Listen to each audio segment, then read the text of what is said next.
salaamaaleykum mbokk yi yéen ñi ñuy suivre ci seen site internet luttetv.com ñu ngi leen nuyuwaat bu baax di leen ziar jàkkaarloo ak koo xamante ne nag yàgg nañoo jàkkaarloo ak moom waaye nag tey ñu déplacé bu ñëw ba dëkkam fekk ko fi Joal Fadiouth ñu nekk nag ci benn restaurant fas yéene waxtaan ak moom nag ci cosaanu dëkk bi démb dëkk bi moom fi la juddoo wala juddoo fi parce que nag dañuy dégg muy wax Joal ba léegi wóoraguñu ni fi la juddoo wala juddoo fi la taverne du pêcheur nag la ñu nekk. restaurant bi nga xamante ne ku bëgg lu baax rek fii nga ñëw am na noppalukaay li Youssou Ndour doon wax réew mi am na noppalukaay waaye noppalukaay bi wóor daal moo ngi nii Père Manga maa ngi lay nuyu bu baax di la ziare. maa leen di fay di leen sant di leen gërëm ci ñëw bi ngeen ñëw fii fekk ma ci dëkk bu ma juddoo muy Fadiouth parce que soo waxee ne damay dégg ne Joal Fadiouth nga wax Joal Fadiouth ne xaw ma fii nga juddoo da nga may sàgg képp ku nekk doomu réew mi rek xam na ne Manga de Fadiouth la juddoo foofu la doon préparé ndawam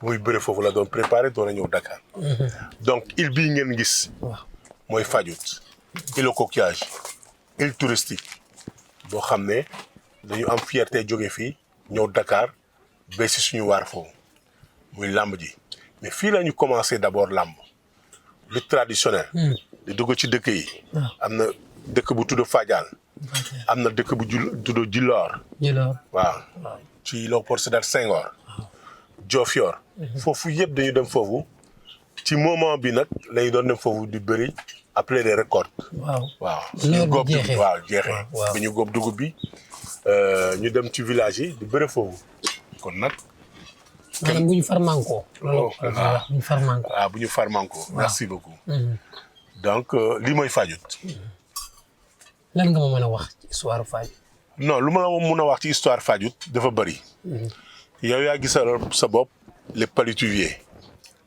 yow yaa gisal sa bopp les Greniamil sur Pilotis yow yaa gisal sa bopp les cimetières cimetières yi boo xam ne c'est divisé en deux parties y a la partie musulmane et la partie chrétienne boo xam ne ñëpp ñoo bokk ndey ak baay jullit ak chrétien kon ni nga ko waxee rek fii Fadiouth ñoo bokk soo amee nijaay catholique am nga nijaay musulman ba soo duggee ci dëkk bi mënuloo leen ràññee te ku nekk ànd ak lu mu gëm kon Fadiouth moom dialogue islamo-chrétien moom yemale wuñ ko ci ay wax waaye dañ koy jëf dañ koy dund dañ koy dina jëfe ko suñu maam yi fekk ko ci suñu maam yi waaw cimetière yi est-ce que gëstu nga ba laaj lan moo tax ñu boole woon leen fii dafa amul woon espace wala loolu kese ngeen di jublu woon non xam nga fii dafa fekk ñun ñëpp benn lañu avant religion def ñu dab muy musulman muy chrétien yooyu yëpp suñu dañu dab suñu maam yi ay tour la ñu amoon ay bois sacré la ñu amoon ba yàlla def yoon nekk fii fekk si leen ci dëkk bi ñu di leen ko jàngal ñii ñu leen jàngal l'islam ñu di leen jàngal l'évangile ñoom ñu nekk benn ba xam ne kii su amee maam catholique am na maam musulman donc loolu moo waral loolu donc fépp ñu boole ko cimetière yi ñu xam ne benn lañu ñu ko du suul tour nga wax ak bois sacré loolu laa bëgg man xaw ma loolu leeru sama bopp te peut-être am na ñu lay seetaan te leeru seen bopp loolu mooy lan mooy tour dama la wax ne dëkk bi dëkk cosaan la ñu wax ay Pangol oui mooy bois sacré nga dem ci bois sacré nga ñaan yàlla jox la loolu à partir de loolu waaw daf fi amoon donc loolu waaw donc yoon bi daf ñu dab l'islam daf ñu dab Fadiouth chrétianisme daf ñu dab fii waaw suñu maam yi def loolu ba ñu fekk loolu waaw ok loolu am na solo léegi diggante Bassoul Joal ak Fadiouth yow war dëkk nga juddoo parce que ñaari dëkk yi jege nañ mais du benn dëkk non Joal Fadiouth ak Bassoul jegewuñu non damay juum Joal ak Fadiouth Joal ak Fadiouth Bassoul nga ci àll ba Bassoul laa demoon waaw c'est la même chose c'est la commune de Joal Fadiouth benn la ñu ñoo bokk suuf bi ñu ñoo bokk tool yi ñu béy et comme ça Joal Fadiouth c'est la commune waaw mais benn famille la woon avant waaw benn famille la avant waaw ñun ñëpp benn lañu Joal mu ngi nii Fadiouth mu ngi nii seulement lu leen tax ñu wax distingue ko ne Fadiouth c'est une île île bi boo xam ne da ngay traverser pont bi dem soo ñëwee Joal mun nga garer sa oto Joal mais Fadiouth oto bi du fa dugg ok dëkk bi kan moo ko samp suñu maam yi xam nga ci histoire bi loolu pas yi nga koy laaj mais dafa am kilifa bu ma wax ne dañuy wax Massa Wali John. Massa Wali John. waaw dafa doon ut fu muy sam jaar Mbissel jaar côté yooyu yëpp ba ñëw Fadiouth mais plus clairement soo laajee kilifa yu fi nekk dañ la wax dëgg Fadiouth fu mu jógee lan mooy cosaan. yow dafa say gëstu nga xam kan moo samp dëkk. non su ma gëstu mënuma la ko jox. say gëstu lan la jox. sax man xale laa donc kilifa yi ñoo war a joxe gëstu yooyu suñu waree wax ci cosaan dëgg Fadiouth am na ay kilifa yoo xam ne moom moo habilité wu wax loolu. da nga préféré garder ko mais xam nga ko. waaw ku nekk dafa am foo xam ne foofu la yem. waaw. yoonu dëkk bi daal mayu la yow ngay wax histoire dëkk bi. waaw te ay mag nekk fi. waaw te ay mag nekk fi wax cosaan bi carrément. mun nga ci broché tuuti comme ni ma ko broché tuuti rek. après bàyyi ak ñoom. waaw nga ne doon ngeen bapat fii ban côté ngeen doon bapatee fii nii. fi ñu bapatee ci biir dëkk bi la ñu bapatee dafa am ay place publique. lu ñuy wax place publique fu nekk ni nga gis il nii dafa am ay par quartier. y a 6 quartier bu nekk dafa am place publique donc ci place publique yooyu mun nañ fa tëgge làmb mun nañ fa defee sabar mun nañ fa defee lu ñu bëgg mun nañ fa defee. waaw donc loolu noonu la bindoo. ok la même chose aussi que ñun mun nañu déplacer aussi Fadiouth ñëw fi ñëw lu ñu wax fi ñëw gis ngeen plage bi. ñu bëri foofu bu ñu nekkee ay xale foofu la ñu doon bëri. y a le stade François boobu aussi suñu bëggee tëgg làmb mun nañ fa tëggee. léegi bi ngeen doon bëree foofu da ngeen doon bëree xale. wala da ngeen doon organiser def seen i base def entrée wala da ngeen doon bëre rek ay xale yoo xamante ne dañu tasoo ci benn koñ di bëre. non bu ñu doon bëre foofu. ngeen di jàng bëre. ay bëre xale la ñu doon bëre mais ay bëre mag aussi dab ñu ci. ndax dafa am ay villages yoo xam ne dañu doon def genre équipe. genre équipe boobu ñoo doon ñëw. waalaan si ci ñun.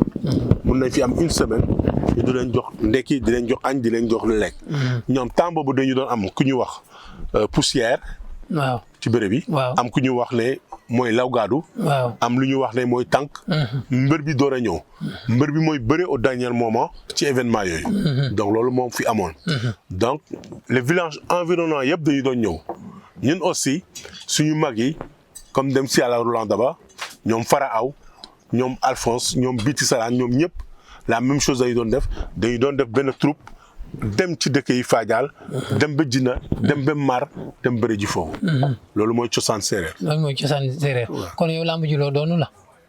waaw dama ko doon ci suma nijaay doon ko suma baay doon ko so. sa papa doon na bëri. waaw bëri na mais bëri simple la bëri mais bëriwul yàggul suma nijaay moo bëri bu yàgg boo xam ne. les villages environnants yëpp daf leen jeexal. waaw ñu di ko wax Joseph Xangel. diggante Joal ak Fadiouth ku ko wax Robert dina wax Yékini lan nga ma mën a wax ci carrière Robert. lu ma la mën a wax ci Robert waa Fadiouth la comme ni ma la ko waxee fu ma juddoo foofu la juddoo Robert ñu ñoo bokk benn ndey benn wen ñu wax benn wen dara su xewee ci dëkk bi ñu ñoo toog cotiser loo ensemble. benn ndey tris waaw benn wen li ñuy wax wen. ay doomu ndey ngeen wala ngeen a bokk benn wen. ñu ñoo bokk non du benn non bonne famille. waaw benn famille maternelle. ok oui la famille maternelle. ok donc aujourd'hui mun naa wax ne Robert sax tris mu sori su gaañoo tey mun naa doonu jabaram. ainsi de suite pour wax la ne mbokk bi jege na trop. sa mbokk la sa mbokk sa deret la waaw suma deret la. waaw lan nga ñu mën a wax laa wax ci carrière am. carrière am lu ma ci mun a wax mooy. loo ci fekkee. daf ma gën a encouragé bi ma nekkee xale di dugg ci làmb fekk ko muy bëre ma ànd ak moom di roñ ci moom di xool lu muy def di xool lu mu bañ ak lu mu bugg donc je pense que participer na ci suma carrière bu baax a baax. bi ma demee ba mu xam ne am na yaakaar ci man aussi dafa ma wax ne man màgget naa léegi dinaa bëre. dinaa bàyyi bëre mais am naa yaakaar ci yow. waaw. ok loolu am na solo xam nga man jël naa la fi interview sa carrière daanaka wax nañ ci lépp loolu duñ ci mën a ñëwaat. mais ni nga fi nekk woon marqué sa empreinte ci làmb Robert def ko Yékini def ko da ngeen a bàyyi bëre ñu doon yaakaar ci benn xale muy Ablaye Ndiaye depuis 2017 xam nga 2018 la gëjoon a bëre est-ce que duñu dem ba làmb Joal génn ci maanaam Joal moom dootuñu bokk ci làmb parce que bu amatuñ mbër boo xamante ne moo ngi dox. non loolu est-ce que du yéen a liggéeyul li ngeen war a liggéey. non ñun liggéey nañu lu ñu war a liggéey xam nga làmb dafa fiir. comme ni nga ko waxee léegi xale su juddoo Fadiouth ñëw Dakar ma nekk foofu mu ñëw denk boppam feneen. je pense que am na loo xam ne du ma ko mun ci moom. keneen noonu.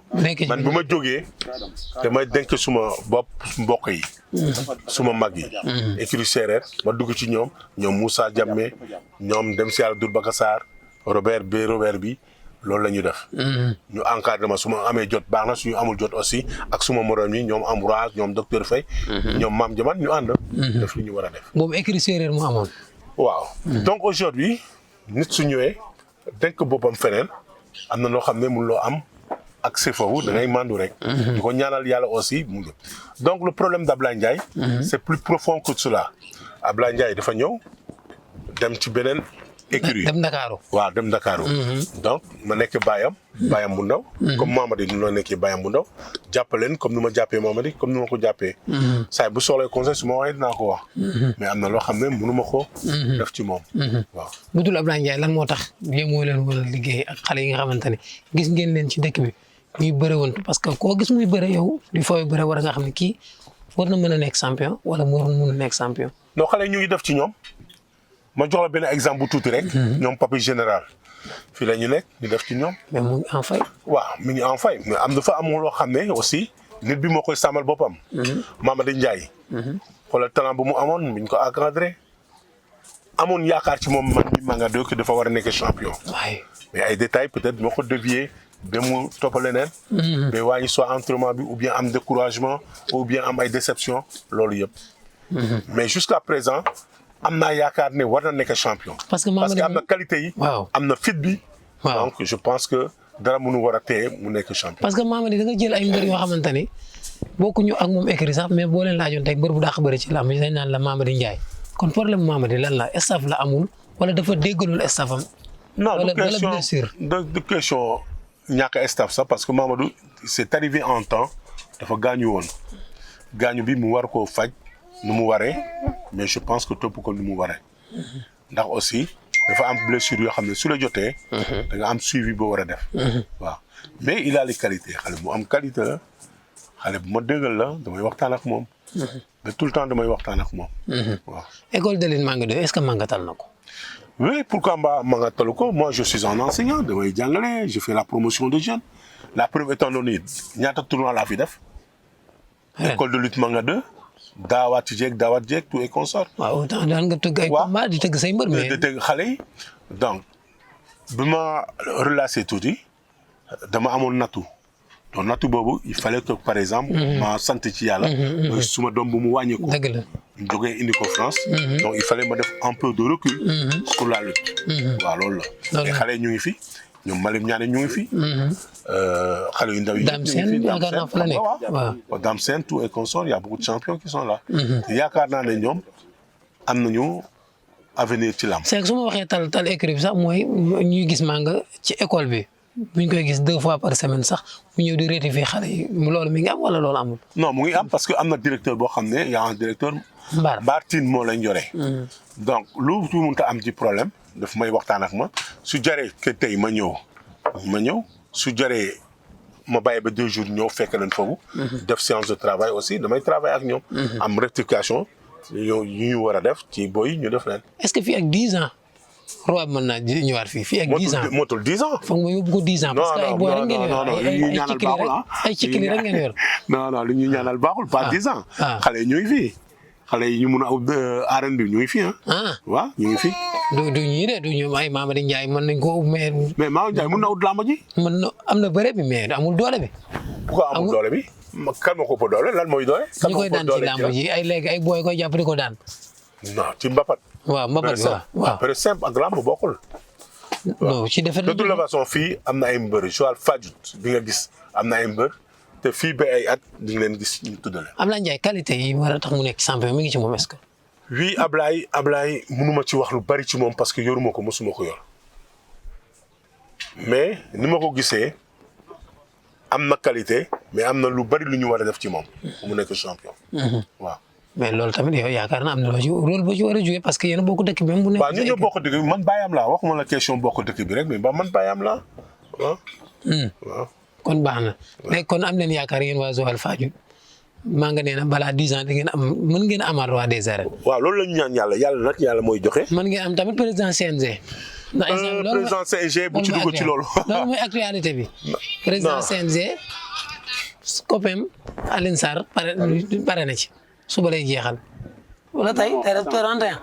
pare na ci tey Alioune Sarr bàyyi na président CNG mais bàyyi na CNG. yow jege nga ko de tam ministre bi bokk nga ci njëkk a woo. kontaan ci lool ndax le président Alioune Sarr su ma àndee ak moom nekk conscient mu génne avec la tête haute dama ci sant yàlla bu baax a baax yaakaar naa ne Alioune Sarr lu mu def ci làmb ñëpp gis nañ ko. il est sorti la tête haute. kon ci porte mag bi la jaar. waaw. waaw. donc maa ngi ko ñaanal yàlla sàmm ko gën ko jox doole. ci wàllu président de CNG nag du ma ci wax. parce que utuma ko utaanuma ko du ma ci mun a wax. soxla woo ko. du question ñàkk a soxla. mais dama ci waxul te du ma ci wax. président CNG. ministre bi mu habilité seet koo xam ne doy na ko mu indi ko tegal ñu ko. ñu accompagner kooku. ci làmb ji. parce que làmb ji ñun ñëpp dañ ci am cër. donc privilège bi dañ ko bàyyi ak le ministre des sports Mactar Ba. boo xam ne moom sportif la ko xam doomi Adama la ko xam nit la. waaw waxuma la yow nga tànn waxuma la tamit nga ni na ma jox mais bu la joxee yow. du ma ci wax. bu la joxee concernant le président du CNG. waaye léegi ñu xëy suba le 1er novembre ñu jox nañ mànga CNG bi. balaa mu di ma wax ne jox naa la CNG dina waxtaan ak man dinaa ko xam ne su fekkee ne dama bëgg a liggéeyal réew mi mun naa ko wax ne monsieur le ministre. est-ce que suñu defoon lii du gën a baax pour ma gën la jàppale Sénégal parce que attention loolu mooy defoo Sénégalais dañ lay jox dara nga xam ne sa compétence yi eggu fa. nga nangu ko moi d'accord ma ci côté boobu nit bi ku nekk am na lu mu antan am na lu mu yeeyoo. mais yow attan nga ko yow koy attan nga ko. je dis pas antanuma ko ñàkk antan loolu rek laa ci mën a wax. waaw mais pourquoi tu persistes comme par exemple à propos du président du CNG. non parce que dafa am ñu lay tudd man damay def interview sax dañ lay fàtte nag yow moom tant que nekkoo ci làmb ji am journée bi waaj a ñëw wala am sa boy bi waaj a bëri rek duñ la dégg. man parfois ma jël nit interview tudd la ni pourquoi pas Manga 2 mais buñ la joxee CNG bi tey sa feuille de route lan la waroon nekk lan lay nekk. non xam nga comme defuma ko ci suma programme. mënuma ci am feuille de route. kon yow yeneen laa ci def programme pour mun am ci feuille de route waaw. kon yow sa xel nekkul ci CNG bi. de toute façon ku am cër bi. su ma woowee waxtaan ak man dinaa waxtaan ak moom lu ma xam. am nga ci xalaat daal am nga ci xalaat. ci lu mu mënta doon ci làmb. làmb lu mu yëngu am naa ci xalaat. et puis yow dafa mel ni membre CNG nga woon sax. wax naa la ne accompagner Alioune Sarr j'étais le conseiller d'Alioune Sarr. et Alioune Sarr a réussi de sortir par la grande porte. moom moo la woo wala ministre bi moo la lax ñëwal nga jàppale ko. non temps boobu ministre bi ñëwul Alioune Sarr yàgg na fi ñaata ministre. waaw. parce que yow ak Tafa Gueye nekkoon ngeen fa. est-ce que Tafa Gueye foofu la ma fekk. waaw mais toogu fa. Alioune Sarr moo leen woowoon wala ministre bi. non bul wax ñoo leen woon xaw ma naka la ñooñu la ñu def ba dugg. waaw yow Alioune Sarr moo la woowoon wala. waaw. def ko affaire mbokk quoi parce que. non Alioune Sarr du def affaire mbokk Alioune Sarr day xool qualité nit bi xool nit bi daa mun na ko indi njëriñ mu waxtaan ak moom ci liggéey Alioune Sarr. soo ko xamee bu baax sooy dem si service am nga ne Alioune Sarr amul mbokk. moom ban genre nit la. Alioune Sarr am na ay qualité yu bari. ku am secret la. ku déglu la. parce que yéen ñëpp mun nañu ko teew maa ngi lamb situation sa Alioune Sarr day mujjee ci lamb ji. waaw ci kilifa parfois muy weranteeg amateur yi. ci kilifa ma un jour dama jege si ci moom ma ne ko président kaay ñu dem mu ne ma nga du ma dem tant que nit ci yëpp dama mais obligé toog ak moom foofu donc c'est une grande personne. te nitu sutura loolu personnel la. waaw te nitu sutura. am na ñu bari ñu fi coow yëpp man am na lu ma mun a témoigner ci anciens lutteurs yi ancienne gloire yi. ñoo xam ne président Alioune Sarr daf leen jàppale ma teg ci suma bët gis ko. waaw. mu nekk ci waa Fass. mu nekk ci écurie Séeréer gis naa ñu bari ñoo xam ne moo leen fekk. waaw mais jàppale ay nit fekk ay nit tamit du tere bu amee lu ñu war a dénoncer ñu dénoncer ko ba ñëpp. non on regrette pas xam nga ku nekk ak gis-gisam. ku am loo xam ne lii su ma ko waxee mun na yokk làmb loolu la ñu soxla la porte est ouverte pour tout le monde ñun ñëpp ñoo ko bokk réew mi ñun ñëpp ñoo ko bokk soo gisee ne lii suñ ko defee làmb ji dox nga wax ko soo gisee ne lii suñ ko dinee fii. day tax làmb ji dox ñuy wax ko dindi ko fii. loolu la. ok loolu am na solo Mohamed Ndao Tyson sax ñu ngi ko ciy dégg nañ la ci dégg yi ci Babacar Diouf tey Issa Ndiaye lañ ciy dégg nag ci journal so non Issa Ndiaye monsieur pay-per-view jox nañ ko journal so kii CNG bi. ci yow laa ko déggee donc yooyu yëpp su ma ko déggee ci yow mënu ma ci wax dara kontaan ci lu ma dégg ci yow. man kay moom loo dégg ci man moom xam naa war na maa góorgóorlu ba mu wér kuy wax moom war ngaa wax. waaw loolu c'est bien c'est bien. ok loolu am na solo léegi ñu ñëw ci làmb ji duñ génn sax làmb ndax yow ko jàkkaarloo yow làmb lay wax sa morom promoteur yëpp ñu ngi tëgg ay combat lan moo tax ba léegi tëggoo. non mënaguma tëgg combat damay xaar ba xool situation bi nu mu def su ma xoolee ba situation bi nu mu def lu ma doon ubbee suma làmb moom laay ubbee suma làmb mais lutte traditionnelle. lutte sans dóor. bëgg nga ko de. loolu laa namp yow itam ci laay commencé ba am teranga. mooy làmb. waaw lutte traditionnelle laa commencé bëre sans dóor su ma fa commencé loo ba am teranga mënu ma ko war a fàtte dama war a delloo njukkal. loolu moo tax. tax moom nga bëgg a ubbee. toujours moom laay ubbee yow woon na la. waaw. waaw daaw de tëjee woo ko Dakar yaakaar naa benn dëkk nga. maa ngi koy tëjee Fatick. Fatick. Fimela. waaw. ren fa nga bëgg a ubbee waat. non fu ma mu ubbee waxuma ko. fan nga bëgg a ubbee. non waxuma ko. mais pas dafa mystique de. non du question mystique loolu du question mystique. xale yi sax ñemewuñ la yow ak Alioune Sarr man loolu ma jaaxal même booy ak mbëri ñemewuñ leen parce que dañu naan ñooñu dañoo mystique. non man mosuma gis Alioune Sarr di def mystique sax. la. mais mystique ma ko gis Alioune Sarr di def. kenn du ko gis mais gars yi. gis ma nga de mu def mystique te nekkul combat nag cosaan la ñu fekk ko fii. mais ku bëriwul war a bëre ak sa morom am na cosaan boo xam ne ay tegtal la ñu jox la ko nga indi ko ci làmb. mais ku bëriwul xam nga ne du yor ay mystique di taxaw ala ci mbedd mi mais Alioune Sarr gars yi nañ dafa safle sàpp yow mii tamit nee nañ kër yu baax yi xam nga ko. macha allah. macha allah waaw ñu wax ko noonu rek. macha allah jërëjëf. ok loolu am na solo. waaw tëggagoo làmb mais am na promoteur yu tëgg ay làmb Gaston retouram noo ko gisee. kontaan ci lool Gaston dama liggéey ak moom liggéeyaat ak moom. xam naa mooy kat. donc di ko féliciter di ko encourager. waaw dellusiwaatam. day yokk làmb rek. comme ni ko faral di làmb su doomoon ba nekk en crise su ñëwee su ci dugaatee làmb ji jóg. waaw moo tax it ñëwaat na tëgg ay combat yu mag a mag. kon làmb ji neex na ba pare. tëggagum na ñett de. kon làmb ji neex na ba pare amatul lu ñu wax. yim tëgg nag noo ko gisee. combat yu neex. Balla Gaye Bombardier. xam nga combat boobu benn combat daa ko combat revanche la. revanche la rek nag doo ci yem père xam-xam bi foog ngeen wax ko. xam nga déjà wax loo xam ne exagul. non day nuróo leneen. li nga mun a wax mooy. combat bi combat bu neex la. combat tactique la. combat lu force la. ku nekk dina def liggéeyam. xam ngeen da ngeen war a libre bàyyi tuuti non dëgg wax la. waaw mais da ngeen di moytu nag père. moytu daal man du ma moytu daal damay wax lu ma gis lu ma war a gis. waaw su ma xamul lu ma koy wax. xam nga yéen da ngeen war a libre pour wax li ngeen gis ci qualité yi ngeen xam ci Bombardier qualité yi ngeen xam ci Balla Gaye 2. non qualité yu ma xamoon ci boobu ji da nga ma laajul qualité noo gisee combat bi ma ne combat bu neex la dugaguloo ci qualité nit. waaw léegi nañ dem ci qualité Bombardier. yow yaa xam. yéen qualité nga xam ci Bombardier. Bombardier xale bu ñeme la. xale bu am puissance la force. waaw donc lu nit ci di contraire à nit ci lu ñuy wax que Bombardier mënul bëre man maa nga seetaan naa ko sali. bëre kàmba bu exegul ci làmb ji. ku mu bëre la. mën bëre la heure bu ma laajee ci moom nag da ngay insister ci loolu ni dafa mën bëre. waaw parce que dama ko gis mu bëre mbapat. ne bi boo gis mu gis ko mu bëre mbapat mun na xam daa mun na bëre ou bien mënul bëre. waaw donc man bokkuma ak ci opinion foofu. loolu daal xam nga ko ci moom. lan moo koy daan bu baasee yàlla. non lu ko daan presque ay erreur la ay confiance trop xam nga confiance bu bëri dina daan nit. xeeb nit aussi dina néglige benn affaire aussi dina daan nit. je pense que. loolu moo tax muy ñàkk ay combat Balla Gaye 2 yan qualité nga xam ci moom. Balla Gaye lu ma qualité yu ma xam ci moom doom la ci man ma gis ko mu bëri mbapat gis ko mu bëriwaat. c'est un excellent lutteur. ku mun bëri la ku mun action la benn action mun na ko def fukki yoon.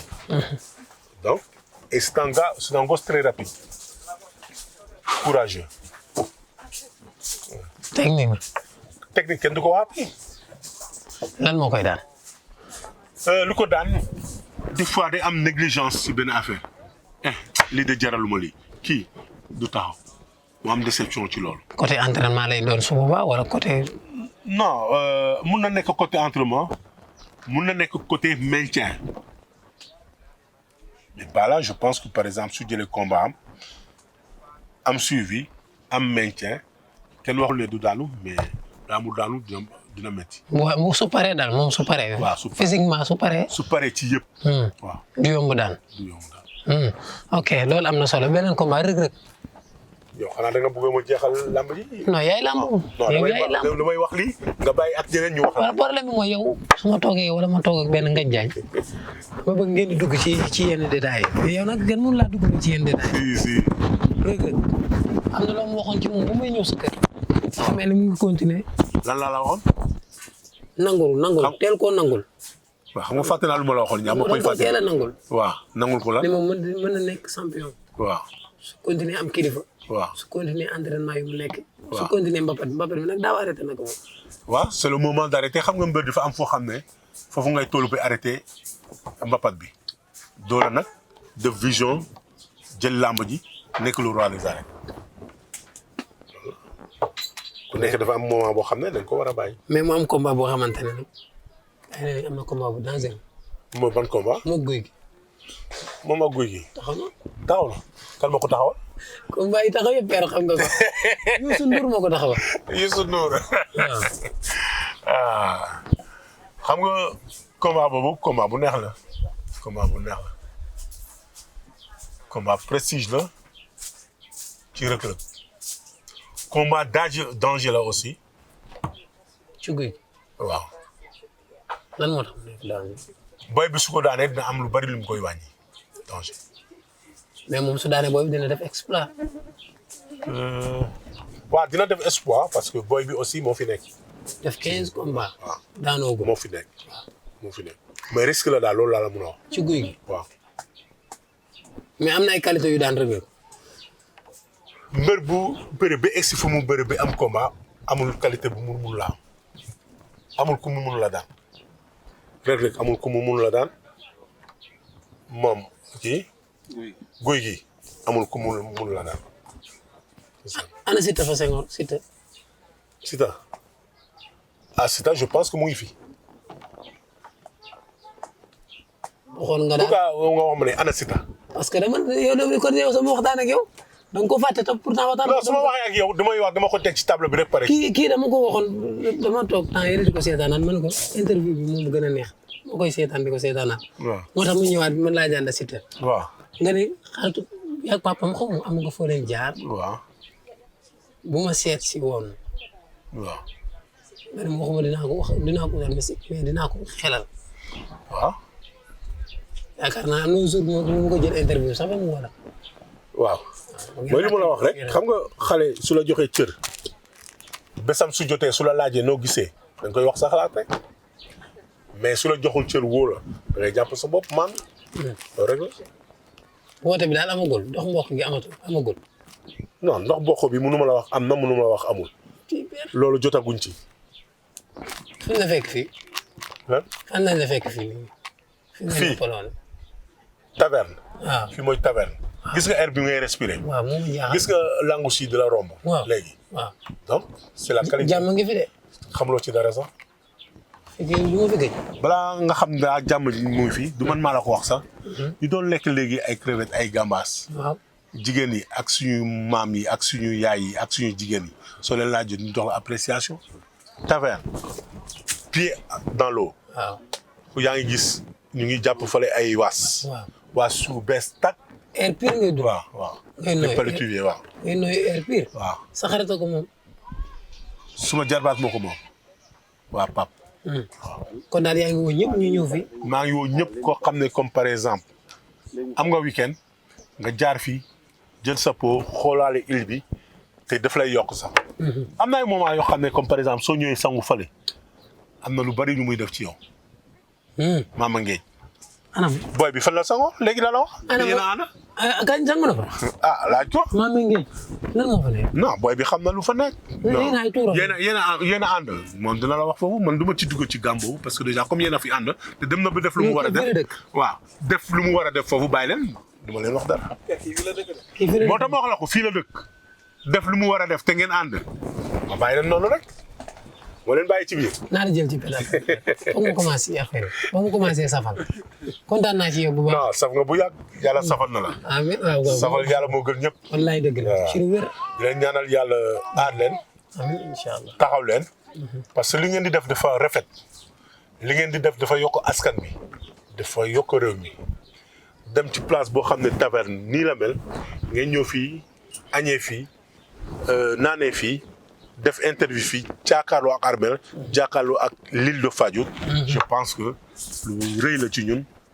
lu rëy ngeen di def. waaw. jumaa jaa ngi ne église baa ngi xoolal jumaa bi.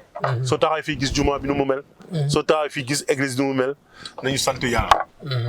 di ñaan yàlla may ñu tax feebar bi dugg ci réew mi yàlla dimbali ñu jële ko fii ñu gën a gaawee. mu jeex ci àdduna bi yëpp. te suñu seetloo Sénégal ngeen xam ne ay nitu yàlla lañu France moo ñu ëpp doole te yaakaar naa ne mu sonné léegi ñun sañëw ni noonu Sénégal ci feebar bi kon nañu gën ni jàpp di ñaan yàlla.